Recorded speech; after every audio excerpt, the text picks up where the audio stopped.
I cook rice. আমি ভাত রান্না করি। I cooked rice. আমি ভাত রান্না করলাম। I will cook rice. আমি ভাত রান্না করব। I am cooking rice. আমি ভাত রান্না করতেছি। I have cooked rice. আমি ভাত রান্না করেছি। I can cook rice. আমি ভাত রান্না করতে পারি। I could cook rice.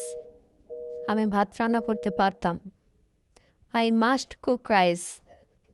আমি অবশ্যই ভাত রান্না করব। I have to cook rice. আমাকে ভাত রান্না করতে হবে। I need to cook rice. আমাদের ভাত রান্না করা দরকার। I may cook rice. আমি ভাত রান্না করতেও পারি। I should cook rice. আমার ভাত রান্না করা উচিত। I should have cooked rice. আমার ভাত রান্না করা উচিত ছিল। I used to cook rice. আমি ভাত রান্না করতাম। I love to cook rice. আমার ভাত রান্না করতে ভালো লাগে। I feel like cooking rice. আমার ভাত রান্না করতে ইচ্ছে করছে। I want to cook rice. আমি ভাত রান্না করতে চাই।